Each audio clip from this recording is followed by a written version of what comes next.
തദ്ദേശ തെരഞ്ഞെടുപ്പിന്റെ രണ്ടാം ഘട്ട പോളിംഗ് പുരോഗമിക്കുകയാണ്. 7 ജില്ലകളിലായി 604 സ്ഥാപനങ്ങളിലേക്കാണ് വോട്ടെടുപ്പ്. 6 മണിക്കൂർ പിന്നിടുമ്പോൾ പോളിംഗ് 45% കടന്നു. മലപ്പുറം ജില്ലയിലാണ് കൂടുതൽ പോളിംഗ്. തൊട്ടുപിന്നിൽ പാലക്കാടാണ്. കണ്ണൂരിൽ ഉൾപ്പെടെ ഭേദപ്പെട്ട പോളിംഗ്. വിവരങ്ങളുമായി കോഴിക്കോട് നിന്നും ശ്യാമപ്രസാദ് ചേരുന്നുണ്ട്. Shyamaprasad, good afternoon. എന്താണ് കോഴിക്കോട് നിന്നുള്ള കാഴ്ചകൾ? അവിടെ എങ്ങനെയാണ് പോളിംഗ് പുരോഗമിക്കുന്നത്? ശ്യാമപ്രസാദ്.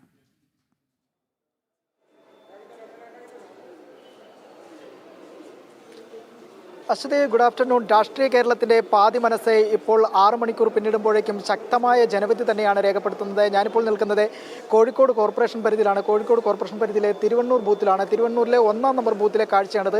എന്തായാലും നമ്മൾക്കറിയാമയമാണ്, പലരും വിശ്രമത്തിനും ഒപ്പം തന്നെ ഭക്ഷണത്തിനുമായി പലരും പിരിയുന്ന സമയമാണ്. ആ സമയത്ത് പോലും ഇപ്പോൾ തന്നെ തിരുവണ്ണൂരിലെ ഈ ബൂത്തിൽ നിന്ന് കാണാൻ കഴിയുന്ന വലിയൊരു നിര തന്നെയുണ്ട് വോട്ടർമാരുടെ.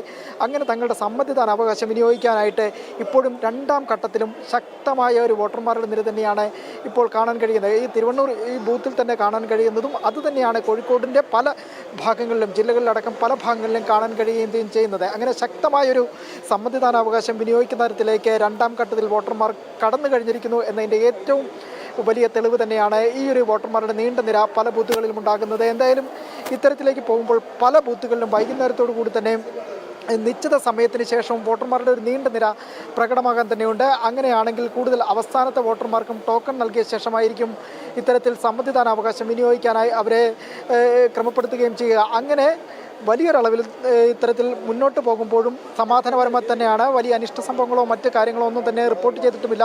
പ്രധാനമായും ഗ്രാമപഞ്ചായത്തുകളിലേക്ക് കൂടി വന്നു കഴിഞ്ഞാൽ 53% മുകളിലേക്ക് ഇപ്പോൾ പോളിംഗ് ശതമാനം കടന്നിരിക്കുന്നു. പല പഞ്ചായത്തുകളിലും അടക്കം ശക്തമായ ഒരു പോളിംഗ് തന്നെയാണ് രേഖപ്പെടുത്തിയിരിക്കുന്നത്. പ്രധാനമായും ഇത്തരത്തിൽ ഇനി രാഷ്ട്രീയ വശം കൂടി പറയുകയാണെങ്കിൽ പ്രധാനമായി ഈ കോഴിക്കോടിൻ്റെ ഒരു രാഷ്ട്രീയ ഒരു പശ്ചാത്തലം തുടക്കത്തിൽ തന്നെ വോട്ടർമാരുടെ ഒരു നീണ്ട നിര തുടക്കത്തിൽ പ്രകടമാകുകയും പിന്നീട് മന്ദഗതിയിലേക്ക് പോകുന്ന ഒരു സാഹചര്യം ഉണ്ടായി മുൻകാലങ്ങളിലെല്ലാം. പക്ഷേ അതെല്ലാം മാറ്റിമറിച്ചുകൊണ്ട് ഈ ഒരു സമയത്തും ഈ ഇത്തവണത്തെ തെരഞ്ഞെടുപ്പിൽ ഈ ഒരു സമയത്തും ഈ ഒരു മണിക്കൂറുകൾ പിന്നിടുമ്പോഴും ശക്തമായൊരു വോട്ടർമാരുടെ നിര തന്നെയാണ് പല ബൂത്തുകളിലും കാണാൻ കഴിയും. നമ്മൾ 1 മണിക്ക് റിപ്പോർട്ട് ചെയ്തപ്പോഴും ഇത്തരത്തിൽ ശക്തമായ ഒരു വോട്ടർമാരുടെ നിര പല ബൂത്തുകളിലും ഉണ്ടായിരുന്നു, പല പോളിംഗ് സ്റ്റേഷനുകളിലും ഉണ്ടായിരുന്നു. എന്തായാലും തിരുവണ്ണൂർ യൂപ്പിലെ ഈ പോളിംഗ് ബൂത്തിലേക്ക് 1-ാം നമ്പർ ബൂത്തിലേക്ക് വരുമ്പോഴും പുരുഷന്മാരുടെയും സ്ത്രീ വോട്ടർമാരുടെ നിര തന്നെയാണ് ഉള്ളത്.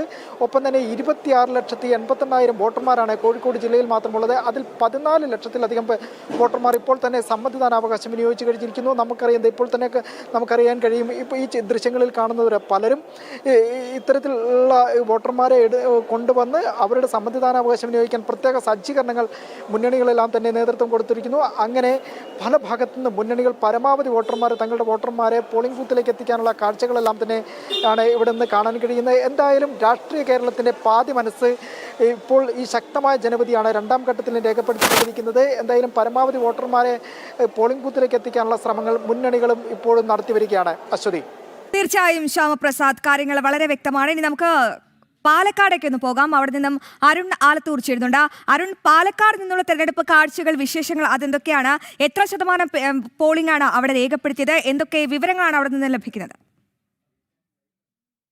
വരെയുള്ള പോളിംഗ് ശതമാനം എന്നുള്ളത് 50.05%. അതിൽ തന്നെ നഗരസഭകളിലെ പോളിംഗ് ശതമാനം നോക്കുമ്പോൾ പാലക്കാട് നഗരസഭയിൽ തന്നെയാണ് പോളിംഗ് ശതമാനം ഏറ്റവും കുറവ് രേഖപ്പെടുത്തിയിരിക്കുന്നത്. 40.68% പാലക്കാട് നഗരസഭയിൽ ഇതുവരെ പോളിംഗ് രേഖപ്പെടുത്തിയിരിക്കുന്നത്.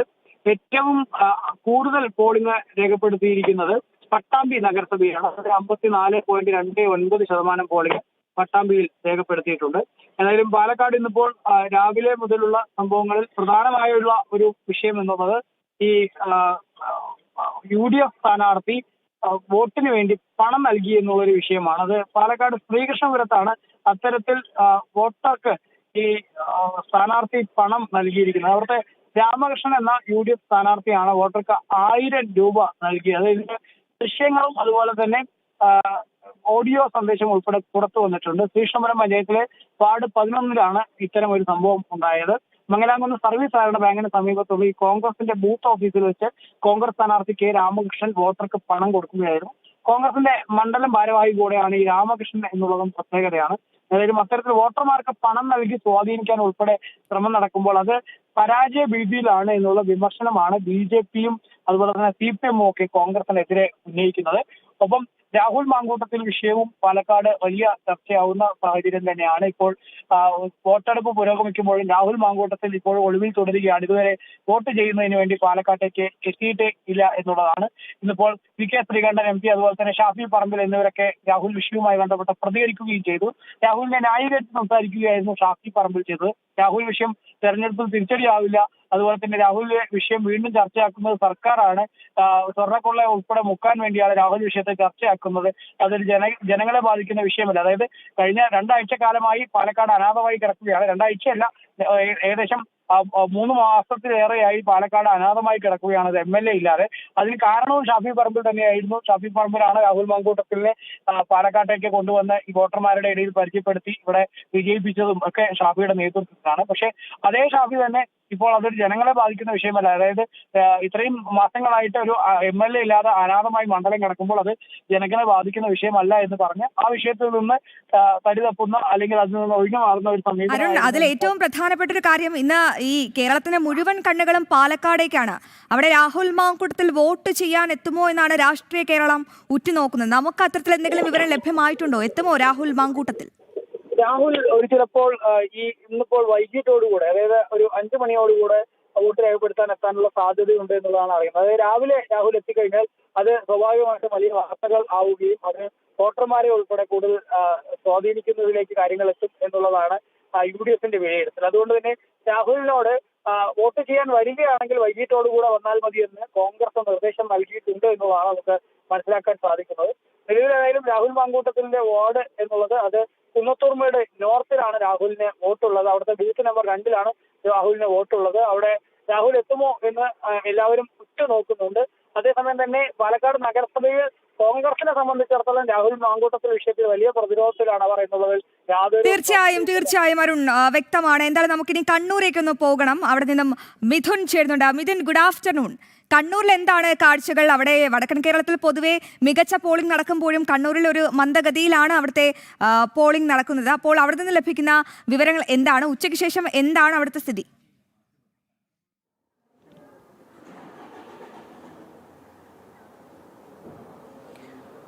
അശ്വതി, മറ്റ് ജില്ലകളെ അപേക്ഷിച്ച് കണ്ണൂർ ജില്ലയിൽ ഒരു മന്ദഗതിയിൽ തന്നെയാണ് പോളിംഗ് പുരോഗമിക്കുന്നതെന്ന് പറയേണ്ടിയിരിക്കുന്നു. ഉച്ചയ്ക്ക് 1 മണിക്ക് ശേഷം ഏതാണ്ട് 50% പോളിംഗ് പിന്നിട്ടിട്ടുണ്ട്. എന്നാൽ പോലും അത് തവണത്തെ ഒരു പോളിംഗിലേക്ക് എത്തുമോ എന്നൊരു സംശയം നിലനിൽക്കുന്നുണ്ട്. കഴിഞ്ഞ തവണ ഏതാണ്ട് 78% പോളിംഗ് തദ്ദേശ തെരഞ്ഞെടുപ്പിൽ രേഖപ്പെടുത്തിയതാണ്. ഇത്തവണ ആ ഒരു രീതിയിലേക്ക് കാര്യങ്ങൾ എത്തുമോ എന്നൊരു സംശയം നിലനിൽക്കുന്നുണ്ട്. അതിനിടെ പലയിടത്തും ഈ വോട്ടിങ്ങിനെ സംബന്ധിച്ച് പരാതികൾ ഉയരുന്നൊരു സാഹചര്യം ഉണ്ടായിട്ടുണ്ട്. CPM ശക്തി കേന്ദ്രങ്ങളിലൊക്കെ തന്നെ കള്ളവോട്ടുകൾ വ്യാപകമായി നടക്കുന്നു എന്നൊരു ആക്ഷേപമാണ് ഇപ്പോൾ ഉയർന്നിരിക്കുന്നത്. തലശ്ശേരിയിലും അതുപോലെ തന്നെ കതിരൂർ മേഖലയിലും വ്യാപകമായി കള്ളവോട്ട് നടക്കുന്ന ആരോപണം സ്ഥാനാർത്ഥികൾ ഉൾപ്പെടെ ഉന്നയിക്കുന്നുണ്ട്. മാത്രമല്ല കണ്ണൂർ കതിരൂരിൽ കോൺഗ്രസ് സ്ഥാനാർത്ഥിക്ക് നേരെ CPM അതിക്രമം എന്നൊരു വാർത്ത കൂടി പുറത്തു വരുന്നുണ്ട്. അവിടുത്തെ UDFന്റെ പുല്യോട് ഡിവിഷൻ സ്ഥാനാർത്ഥി K ലതികയ്ക്ക് നേരെയാണ് ഇത്തരമൊരു അതിക്രമം ഉണ്ടായത്. അവരിപ്പോൾ ആശുപത്രിയിൽ പ്രവേശിപ്പിച്ചിട്ടുണ്ട് എന്നൊരു വിവരം കൂടി ലഭിക്കുന്നു. മറ്റൊന്ന്, ആറളം പഞ്ചായത്തിലെ മാഞ്ചോട് വാർഡിൽ അവിടെ വനവാസികളുടെ അവരെ വോട്ട് ചെയ്യാൻ അനുവദിക്കാതെ അവരുടെ ID കാർഡുകൾ CPMന്റെ പ്രാദേശിക നേതൃത്വം, അവിടുത്തെ മുൻ പഞ്ചായത്ത് പ്രസിഡന്റ് അടക്കമുള്ള ആളുകൾ വന്ന് വാങ്ങിക്കൊണ്ട് പോവുകയും തുടർന്ന് അവർക്ക് ഈ ID കാർഡ് തിരികെ കൊടുക്കാത്തൊരു സാഹചര്യം ഉണ്ടാക്കുകയും ചെയ്തു. അവിടെ ഏറ്റവും പ്രധാനപ്പെട്ട സംഭവം, ഈ വനവാസികളെ കൊണ്ട് ഓപ്പൺ വോട്ടായി അവർ CPMന് വോട്ട് ചെയ്യിപ്പിക്കാനുള്ള ശ്രമമാണ് അവിടെ നടത്തിയെന്നാണ് ഗുരുതരമായൊരു ആരോപണം ഉയർന്നിരിക്കുന്നത്. തുടർന്ന് അവിടുത്തെ BJP പ്രവർത്തകരും അതുപോലെ തന്നെ മറ്റ് നാട്ടുകാരൊക്കെ ഇടപെട്ടതിനെ തുടർന്ന് പോലീസ് സംഭവത്തിൽ ഇടപെടുകയും വലിയ ഒരു സംഘർഷം ഒഴിവാക്കാനുള്ള നീക്കം നടക്കുകയും ചെയ്തു. ഏതായാലും ഇപ്പോൾ ഈ വനവാസികളുടെ കയ്യിലുണ്ടായിരുന്ന മറ്റ് തിരിച്ചറിയൽ രേഖ വെച്ച് നിലവിൽ അവർ വോട്ട് ചെയ്തിട്ടുണ്ട്. പക്ഷേ വലിയൊരു അട്ടിമറി ശ്രമം അവിടെ നടത്താനൊരു ശ്രമമാണ് CPMന്റെ ഭാഗത്തുനിന്നുണ്ടായത്. അത് BJP പ്രവർത്തകരുടെയും പോലീസിൻ്റെയും കൃത്യമായ ഇടപെടലോടെ തടയാൻ ശ്രമിച്ചു എന്നൊരു വിവരം കൂടി പുറത്തു വരുന്നുണ്ട്. എന്തായാലും നമ്മൾ രാവിലെ തൊട്ട് പറയുന്നുണ്ട്, ഇതുവരെ സമാധാനപരമായിരുന്നു കണ്ണൂരിലെ തെരഞ്ഞെടുപ്പ്. പക്ഷേ ഉച്ചയ്ക്ക് ശേഷം അതൊരു സംഘർഷത്തിലേക്ക് പോകാനുള്ള സാധ്യത നിലനിൽക്കുന്നു നമ്മൾ നേരത്തെ തന്നെ പറഞ്ഞിരുന്നു. ആ ഒരു സാഹചര്യത്തിലേക്ക് തന്നെയാണ് കാര്യങ്ങൾ ഇപ്പോൾ പോകുന്നത് എന്നാണ് പുറത്തു വരുന്ന വാർത്തകളിലൂടെ വ്യക്തമാകുന്നത്. ഉച്ചയ്ക്ക് ശേഷം പലയിടത്തും കള്ളവോട്ടുകൾ നടക്കുന്നു, ചിലയിടത്തൊക്കെ സംഘർഷ സാധ്യത ഉണ്ടാകുന്നു.